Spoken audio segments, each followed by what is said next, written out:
Professor Jairam Prasad Singh ji की स्मृति दिवस पर मेरे उद्गार। बहुत दिनों के अंतराल के पश्चात मेरे मन में विचार आया कि क्यों न पिताजी की स्मृति में उनके विचारधारा को जिंदा और जीवंतता प्रदान करने के लिए एक पुस्तकालय और वाचनालय का निर्माण किया जाए, क्योंकि पिताजी अमर शहीद जगदेव प्रसाद बाबू के परम शिष्य और अनुयायी थे। जगदेव बाबू के कहने पर ही पिताजी ने सचिवालय के नौकरी से त्याग पत्र दिया और प्रोफेसरों को भी लात मार दी तथा आगे बढ़कर शोषितों पीड़ितों दलितों के उत्थान और सेवा के लिए समाज में व्याप्त अंधविश्वास तथा पाखंडवाद जैसी कुरीतियों को दूर करने के लिए ब्राह्मणवाद और मनुवाद से मुक्ति के लिए जगदेव बाबू ने पिताजी से कहा, प्रोफेसर साहब, आपकी हमें बहुत ज़रूरत है। आप जैसे विद्वान व्यक्ति मेरा साथ दें तो मैं दुनिया को फतह कर लूँगा। अमर शहीद जगदेव बाबू के उक्त बातों से प्रभावित होकर बाबूजी साथ देने के लिए तैयार हो गए। जगदेव बाबू ने पिताजी को समझाया कि बहुत से लोग हैं जो अपने बाल बीबी और बच्चों की पालने पोसने, उसे ऊंची शिक्षा दिलाने, उनके उन्नति और प्रगति के लिए, ऐशो आराम की जिंदगी जीने के लिए क्या से क्या नहीं करते। लेकिन क्या आप जैसे तेज तरार व्यक्ति भी पारिवारिक माया मोह के जाल में पड़कर समाज और देश में शोषितों पीड़ितों वंचितों और दलितों पर हो रहे अन्याय दमन शोषण को होते देखेंगे? क्या आपका खून नहीं खौलता? क्या इसका प्रतिकार नहीं होना चाहिए? क्या इसके खिलाफ आवाज नहीं उठनी चाहिए? आप जैसे तेज तरार व्यक्ति हमारा साथ नहीं देंगे तो कौन देगा? जगदेव बाबू के इसी आग्रह और अनुनय पर पिताजी ने घर परिवार बाल बीवी बच्चों को तिलांजलि देकर शोषितों पीड़ितों वंचितों और दलितों के उत्थान और प्रगति के लिए अपने आप को समर्पित कर दिया। मरने के वक्त तक पिताजी मृत्यु शैया पर पड़े पड़े भी पार्टी के जितने भी साथी आते थे मिलने, उनसे बराबर यही कहा करते थे कि किसी भी कीमत पर काला और लाल झंडा को झुकने नहीं देना है। जगदेव बाबू की जलाई हुई मशाल को किसी भी कीमत पर जलाए रखना है, बुझने नहीं देना है, चाहे लाख विपरीत परिस्थितियां क्यों ना आए। एक चट्टान की तरह अडिग निश्चल निर्भीक होकर सारे झंझावातों को झेलते हुए अपने पथ पर अग्रसर रहना है। आज न कल जीत हमारी होगी, निश्चय ही भविष्य हम लोगों का सुनहरा होगा। यह सब लंबे संघर्षों के उपरांत ही संभव हो पाएगा। इसलिए संघर्ष से भागना नहीं है, मुंह नहीं मोड़ना है, आगे बढ़ते ही जाना है, चाहे नतीजा जो हो। किसी न किसी को बड़े भवन के निर्माण के लिए मिट्टी के नींव में दबना ही पड़ेगा, तभी न बड़े भवन का निर्माण हो पाएगा। अमर शहीद जगदेव प्रसाद ने शोषितों पीड़ितों वंचितों और दलितों के लिए उत्थान और विकास उन्नति और उसकी खुशहाली के लिए अपने प्राणों की परवाह न कर उनके हक हिस्सा और अधिकार के लिए 5 सितंबर 1974 को कुर्था की धरती पर सत्याग्रह करते हुए संघर्ष के दौरान अपनी कुर्बानी दी। यह बहुत बड़ी बात है। शोषितों के इतिहास में यह स्वर्ण अक्षरों में लिखा जाएगा कि शोषितों के लिए संघर्ष करते हुए कांग्रेसी सरकार में इंदिरा गांधी के निर्देशानुसार सामंतों और पूंजीपतियों के षड्यंत्र और गठजोड़ से प्रशासन को मैनेज कर यहाँ के उस समय के चर्चित कांग्रेसी नेता रामाश्रय सिंह भूमिहार की नापाक और दूषित मानसिकता की वजह से बाबू जगदेव प्रसाद की हत्या षड्यंत्र रचकर कर दी गई। इस हत्या में रामाश्रय सिंह की अहम भूमिका रही है। उस समय के नेतागण और शोषितों के शुभचिंतक बार बार जगदेव बाबू को आगाह किया कि आप कुर्था में 5 सितंबर 1974 को धरना और प्रदर्शन में मत जाइए, आपको साजिश के तहत मार दिया जाएगा। लेकिन अपने उसूल पक्का इरादा और निडरता का परिचय देते हुए उन्होंने शहीद होना कबूल किया। लेकिन सामंतों के षड्यंत्र के आगे झुकना और मरने के डर से कदम को पीछे हटाना स्वीकार नहीं किया और सोचों की घास में एक उदाहरण पेश किया। यह कम बड़ी बात नहीं है। इसी का उदाहरण देते हुए पिताजी हमसे कहा करते थे कि बेटा, सब कोई अपनी सुख सुविधा और आराम के लिए या पारिवारिक सुख शांति के लिए अपनी जिंदगी में व्यस्त रहेगा तो शोषितों, पीड़ितों और दलितों के उत्थान और उसके विकास के लिए, उसकी उन्नति के लिए कौन संघर्ष करेगा? उसमें कौन चेतना जगाएगा? उनको ब्राह्मणवाद और मनुवाद से मुक्ति दिलाने का रास्ता कौन बताएगा? बोलो। तो किसी न किसी को तो समाज के उत्थान और विकास के लिए आगे आना ही होगा। जगदेव बाबू ने अपनी जान की कुर्बानी दी। मैं तो सिर्फ अपना जीवन उनके विचारों को, सिद्धांतों को पल्वित और पुष्पित करने के लिए उत्सर्ग किया है। कौन सा बड़ा गुनाह किया है? क्या तुम्हारी नजरों में उचित नहीं है या नहीं करना चाहिए था? या हम जो कर रहे हैं ये गलत है? बोलो, सोचो जरा, गौर करके देखो तो। कीड़े मकोड़े की तरह संसार में बहुत से प्राणी हैं जो अपना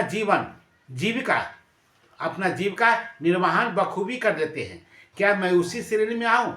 मेरा समाज के प्रति कोई उत्तरदायित्व नहीं है, फर्ज और कर्तव्य नहीं है? इन बातों से मैं अवगत नहीं हूं तो मेरा पढ़ना लिखना सब बेकार है। अज्ञानता की श्रेणी में आऊंगा, सिर्फ साक्षर तथा पेट पोषुआ कहलाऊंगा। जगदेव बाबू के सुपुत्र श्री नागमणि जी के बारे में दो शब्द कहना चाहता हूँ कि वे मेरी नज़रों में एकदम पतित, भ्रष्ट और निकृष्ट व्यक्ति हैं। अपने निजी स्वार्थ में वशीभूत होकर सुख सुविधा और ऐशो आराम के लिए कुर्सी और सत्ता की लुलुपता में कहाँ से कहाँ गिर सकते हैं, उसकी आप कल्पना नहीं कर सकते। नहीं तो क्या कारण है कि भाजपा जैसी सांप्रदायिक और सामंती पार्टी में अपने आप को निमज्जित कर उसकी चाटुकारिता करने में सारी हदों को वे पार कर गए हैं। नरेंद्र मोदी और अमित शाह की चरण धूलि को अपने माथे से लगाकर कृपा पात्र बनना चाहते हैं। एक चारण और भाट की तरह उपरोक्त दोनों व्यक्तियों की स्तुति में, चरण वंदना में दिन रात लगे हुए हैं ताकि कहीं ना कहीं हमें कोई पद और कुर्सी मिल जाए जिससे मैं सुख सुविधा और आराम की जिंदगी गुजर बसर कर सकूं।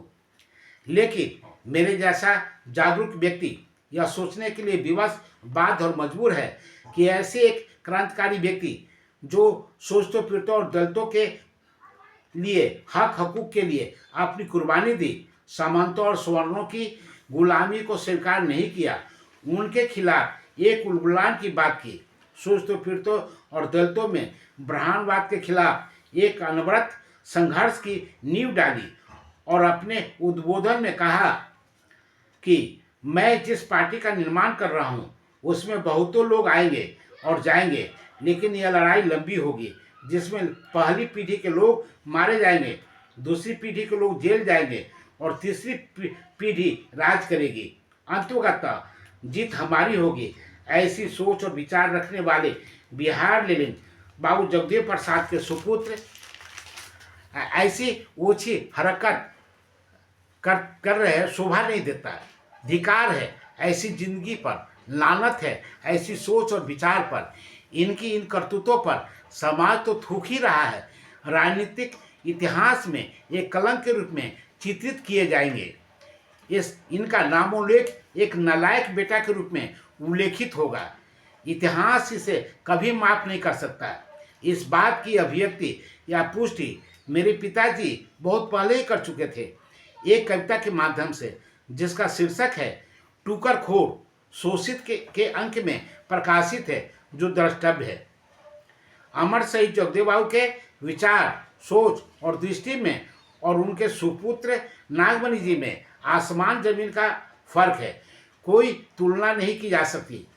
ये सिर्फ पैतृक संपत्ति के हकदार हैं, जैविक पुत्र हैं, वैचारिक पुत्र नहीं। अमर शहीद बिहार लेनिन जगदेव बाबू के विरासत को धूल दूषित करने का निरंतर प्रयास अपने कार्य क्रियाकलापों के द्वारा जो कर रहे हैं, यह अत्यंत ही अशोभनीय है और निंदनीय है तथा निकृष्ट है। इसकी जितनी भी निंदा की जाए वह कम ही होगी, इसमें कोई दो मत नहीं। मेरे विचार अनुसार ऐसा ही प्रतीत हो रहा है। अमर शहीद जगदेव बाबू के विचार और सिद्धांत पर चलना एक टेढ़ी खीर है, जिसे महामाना रामस्वरूप वर्मा जी और जगदेव बाबू ने मिलकर स्थापित किए हैं। ज्ञातव्य है कि माननीय रामस्वरूप वर्मा जी अर्जक संघ के संस्थापक थे और उन्होंने अर्जक संघ के सिद्धांत वक्तव्य कार्यक्रम का निरूपण किया। दोनों नेतागण मिलकर उसी तरह शोषित समाज दल का सिद्धांत वक्तव्य और कार्यक्रम का विधिवत निर्माण किया और इन्हीं दोनों संगठनों के माध्यम से शोषित दलितों में एक नई क्रांति का जागरण करने का प्रयास किया है। वह अतुलनीय है। गरीब असहाय व्यक्तियों को उनके निरादर और दरिद्रता से मुक्ति का मार्ग प्रस्तुत करने में एक अहम भूमिका निभा रहा है। दोनों महानुभाव की सोच स्पष्ट थी कि जब तक ब्राह्मणवाद से आम जनता को मुक्ति नहीं मिलती तब तक समाज सुखी नहीं होगा। उसे समूल नष्ट करने किए बिना गरीबी और निरंतरता से मुक्ति नहीं मिल सकती। ब्राह्मणवाद ही जड़ है, यही उद्गम स्थल है, इसे ही समूल नष्ट करने की जरूरत है। यहीं से भागवाद, पाखंडवाद, पुंजन, पाप पुण्य, स्वर्ग नरक और भगवान की मिथ्या कल्पना की जाती है और इसी का डर या भय तथा आगे बढ़कर लोभ लालच का स्वप्न दिखाकर ब्राह्मणवादी लोग आम जनता को दिग्भ्रमित करते हैं, गुमराह करते हैं, अपने भ्रमजाल में फंसाकर शोषण दमन करने का षड्यंत्र रचते हैं, जिसे आम जनता इनके कुचक्रों को नहीं समझ पाती और इनके द्वारा बिछाई गई ब्राह्मण जाल में फंस जाती है और इनसे निजात नहीं पा पाती। इसका दो कारण है मेरे विचार अनुसार। पहला है वैज्ञानिक सोच परक गहन शिक्षा का अभाव। दूसरा, ब्राह्मणवादियों द्वारा रचित ग्रंथ और साहित्य जो कपोल कल्पित बातों पर आधारित है। शोषण दमन, अपमानित और तिरस्कृत करने का मुख्य जरिया का निजात किया गया है, जिसके तहत सदियों से पददलित और तिरस्कृत किया जा रहा है। शोषण दमन और अन्याय का अस्त्र के रूप में प्रयोग किया जा रहा है, जो षड्यंत्र पूर्वक आम जनता के मनोमस्तिष्क में बैठा दिया गया है कि ये काम हमारे बाप दादा पूर्वज लोग सदियों से करते आ रहे हैं, इसे हम कैसे छोड़ दें। इसे छोड़ देंगे तो हम पाप के भागी बनेंगे, हमें नरक में भी जगह नहीं मिलेगी। मेरा समाज क्या कहेगा, भगवान हमें कभी माफ़ नहीं करेंगे। ऐसा हमें वेद, पुराण, उपनिषद, मनुस्मृति, रामायण और गीता में बताया गया है। इसके खिलाफ हम काम करेंगे तो अधर्मी हो जाएंगे और दोजख का भागी बनेंगे। यही डर और भय दिखाकर ब्राह्मणवादियों ने अब तक हम लोगों का शोषण और दमन किया है और इससे निजात पाने का एक ही उपाय है कि आप भाग भगवान, देवी देवता, पाप पुण्य, आत्मा परमात्मा, पुण्यजन, स्वर्ग नरक की मिथ्या कल्पनाओं से अपने आप को मुक्त करें। इससे मुक्ति पाएं, तभी आपका भविष्य सुंदर, सार्थक और आनंदमय व्यतीत होगा। अन्यथा आप पंक्ति पंक्ति गलियों में डूबते उतराते रहेंगे।